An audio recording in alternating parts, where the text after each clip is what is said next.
Textinn heldur því fram að fjármálalæsi snúist lítið stærðfræði og mest hefðum. Hvers vegna haldið þið að fólk sem mjög klárt í stærðfræði geti samt verið í peningavandræðum? Nefnið dæmi aðstæður þar sem tilfinningar eins og ótti, gleði eða öfund stjórna peningaákvörðunum frekar en skynsemi. Sko, fyrsta sem mitt eftir í hug bara fólk sem kaupir hluti sem þau langar í. Í staðinn fyrir að kaupa þetta starf. Já, ég alveg sammála því. Og já, bara eins og föt og svona. En svo með öfundina. Þá bara ef að sér eitthvað flotta peysu eða eitthvað á stöðvöldur, þá kaupir það bara að greipa hana. Þótt að sett góður í starffræði, þá getur það verið fíkill. Já, getur verið fíkniefnafíkill og verið að veðja og... Að veðja? Já, gleði náttúrulega ef það er bara glaður meiri séns á að ferða að kaupa eitthvað skilur sem ég líka við. Og svona bara verðlauna ef þú fékkst eitthvað, ef þér gekk vel í einhverju prófi eitthvað, þá kannski verðlaunarðu með einhverju nammi eða fara út að borða eða eitthvað þannig. Já, þú veist, peningar eru mjög mikið bara hvernig þér líður, heldur en hvað svo góður stærðfræði. Já, það er náttúrulega partur af því, sko. Sem getur bara gert fullt af impulsbæjum. Já, alveg verið. Við kaupferli losnar dópamín, verðlaunaefnið í heilanum, oft áður en við eignumst hlutinn. Hafið þið upplifað að langa rosalega mikið í eitthvað, keypta og svo var víman búin eftir nokkra daga? Deilið sögu eða sögum af dópamínkaupum sem þið sáu eftir eða hlut sem endaði bara ofan í skúffu? Fyrsta sem mitt eftir í hug FC points, FIFA points. Já, mjög samanlægir. Manni finnst þetta maður þarf að gera. Og V-Bucks og svona. Já, V-Bucks, bara allt í tölvunni. Já. Nema þegar maður er að kaupa leik, þá var alltaf leik. Þá hefur maður leikinn, en ef maður er að kaupa eitthvað í leiknum, þá veist. Já. Það er saman. Það er að kaupa pakka eða eitthvað, það er alveg hræðilegt, sko. Ég myndi ekki segja það með föt, þú farið að dópamín með að kaupa föt, þá samt skiptir það þess að maður sé ekki eftir. Nei, ekkert eitthvað jafn mikið. Nei. Allavega. Af eins og, skilur, allavega ekki jafn mikið þegar maður keypti, skilur, FIFA points eða V-Bucks eða eitthvað. Til dæmis ég var að kaupa svona leikjættölu. Ég fekk svona dópamín með því, sko. Og sér að því? Ekkert sérlega, sko. Ég er búinn að nota hana dáðið mikið, sko. Já, bara. Bara tölvudrasl. Já. Og mikið dópamín af því. En skiptir svo sem engu máli. Nei, ekki tala í stóra samhenginu. Það kemur bara nýr leikur út eftir ár. Já. Maður ætti bara að hætta þessu. Já, maður ekki á. Litlar upphæðir safnast upp 1.300 krónur á dag, virkum dögum verða 312.000 krónur á ári. Hver er ykkar nokko eða samloka?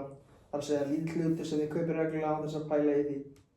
Reiknið hrætt í hugunum hvað kostar þessi vani ykkar á einu ári? Hvað stórt til dæmis ferðalag er að tækja þið keypt sér þá upphæð í staðinn? Hvað er þitt? Mitt er að ég fæ mér alltaf smáköku og kókomjólk og nokko í pásu þegar ég er í vinnu. Og það er bara í hverri vakt, þannig að það er svona cirka 700-900 kall á hverri vakt. Og svona það bil 180.000 ári, en ég er ekki alveg það bil, en þú veist, þetta er matur svona. Það er bara, það er gold cheese af því á mér. Hann kostar einhverja 300 kall á förnum. Það er einhver 110 skall á ári sem ég geti bara keypt. Já, til dæmis sjónvarp eða bara ég geti fyrir út fyrir þetta. Ég geti keypt fyrir fyrir þetta. Já, fyrir minn byrjun geti ég keypt bara þessu sjónvarp eða eitthvað. Já. En? Við höldum ofta að allir séu að horfa á okkur og dæma klæðaburð okkar. En í raun er fólk upptekið af sjálfu sér. Hversu miklu máli skiptir það raunverulega hvaða merki er á fötunum ykkar eða skónum? Raðið staðhæfinguna að eyða peninga sem þú átt ekki til í að heilla fólk sem er saman um þig. Uppskrift eða óhamingju. Eru þið ósammála þessu? Nei, eru þið sammála þessu? Ég er bara mjög sammála með þessu. Ég hef aldrei eitthvað verið mikill fatamerkjaperri eins og þetta er kallað.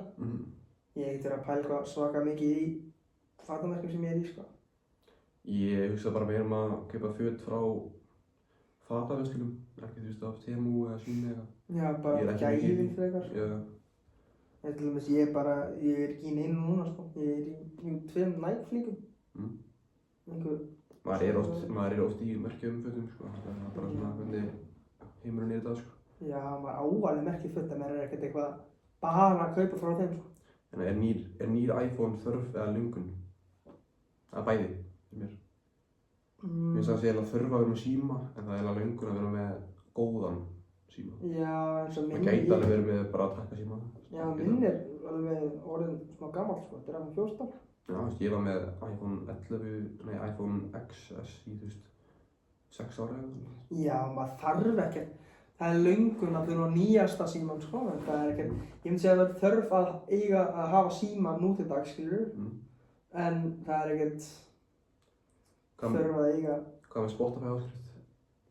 Fyrir mér er það eiginlega þörf, en þú veist, þú getur líka bara verið með Apple Music eða eitthvað. Já, það er svona löngun. Í stóra samhenginu, sko. Þú þarft ekki að hlusta á tónlist. Nei, þú veist, mjög. Þú veist. Hvar liggja mörkin bara ef þú nauðsynlega þarft þetta ekki. Ef þú þarft þetta ekki fyrir vinnuna þína eða til að lifa af, þá þarft þetta ekki. Þá getur þú sleppt því að hafa þetta, sko. Það er allavega mín skoðun. Þetta eru listi yfir 3 hluti sem við teljum að unglingar telja að vera nauðsynlegir en eru bara langanir. Orkudrykkir, maður hefur oft heyrt bara ég þarf orkudrykk til að lifa á daginn. Sem mér finnst alveg fáránlegt, sko. Ég hef aldrei drukkið orkudrykki. Ég er ennþá á lífi, sko. Svo er nýjasti snjallsíminn, það var alltaf að vera nýjasti snjallsíminn. Mér finnst alveg fáránlegt, sko. Við erum báðir bara, við erum með, skilur við, eldri síma í mörg ár, sko. Þannig það er engin þörf að hafa nýjasta símann, sko. Nei. iPhone 16 er ekkert eitthvað Mikið verri en iPhone 17. Og svo erum við með að fara ofta á skyndibitastæði. Já. Það er mjög margir sem að finnast þurfa að fara á skyndibitastæði og það staplast upp peningurinn, sko. Hvað eru alltaf í kompani? Ég var bara rannja það. Alltaf daginn. Já.